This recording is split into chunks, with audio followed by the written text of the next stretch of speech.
Ah, Mayroon akong ikikwento. Siguro mga 8, 9 years ago, may isang bata naglalaro sa harap ko habang nanonood ako ng TV. Isang hapon yun, natatandaan ko. Tapos biglang tumigil siya sa panonood. Tapos lumapit siya sa akin, bigla niya akong kinis.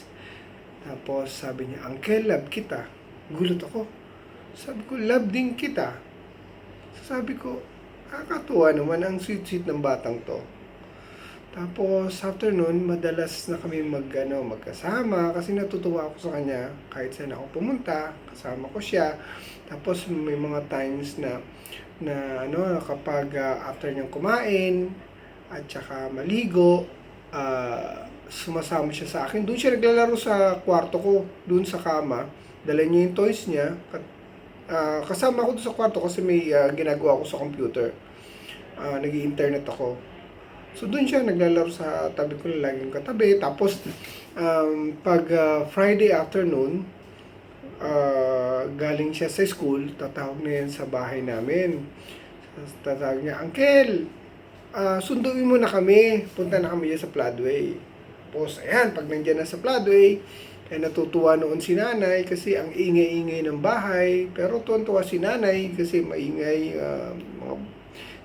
silang dalawa, si Jello. Atas meron pa ako isang hindi makakalimutan experience sa kanya. One time nagkasakit siya. Hindi nagsasalita. Nangyari, tulog kami kasi sa kwarto ko, kami tatlo, kasya sa isang kama. Si Jello, siya, ako. Tapos katabi ko siya. Tapos bigla na lang, nanginginig siya. Kalagitnaan, madaling araw yun. Nanginginig. Nagising ako. Lumadikit yung braso ko dun sa katawan niya. Balikos ako ng gising. Grabing init ng katawan. Punta agad ako kay Eileen. Sabi ko, Eileen, tawag mo sila, Lisa. Sabi mo, punta ako sa kanila, kunin ko yung gamot ng bata. Ang taas ng lagnat. Yun, madaling araw. Drive ako, punta ako dun sa countryside. Kinuha ko kay Lisa yung gamot. Tapos kinabukasan, dinala nila sa ospital. Yun pala, namamagay yung tonsil. Yun, mga ganon. Tapos may isa pa nakakatuwa. Matalino siya kasi matanong eh. May mga chances na natutuwa ako na nabibuisit kasi pagkakain kami, ang bagal niyang kumain. So, ang diversional tactic niya, magtatanong siya na magtatanong sa akin, magkikwento siya na magkikwento. Pati nga yung kulay ng isda, tinatanong bakit daw tulad ng dalagang bukid, kulay pula, mga ganun ba? Yung pala, matalino. At natutuwa ako ngayon kasi ang ganda ng mga grades niya, yung mga achievements niya sa school. Kaya sa tuwing si Uncle kachat sila, laging tanong ko, kamusta ang grades nyo? Kamusta exam nyo? Ganun ba? At natutuwa rin ako kasi God-fearing sila. Mabait. Lahat na nakakatuwa sa kanya.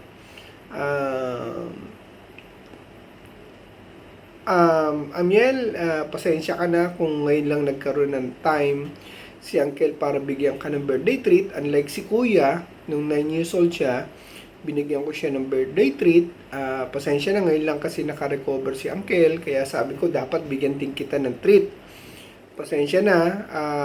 I hope sana naging masaya ka kahit papaano. Sana hindi ka nagalit sa akin dahil ba sabihin mo na malaki ka na tapos tsaka lang nagkaroon ng treat. Ang wish ko lang, tuloy mo lang ang pagiging God-fearing, mabait na bata, kila mama, sa mga matatanda, tsaka mag-aral ka lang mabuti. Alam mo naman yung sinabi ni Uncle may premyo kapag matataas ang grades, di ba? At tsaka yan, malapit na tayo magkita-kita, malapit na umuwi si Uncle. Happy birthday! At I hope and I wish na lagi kang nasa mabuti at maayos na kalagayan, ligtas, hindi nagkakasakit, malayo sa kapahamakan.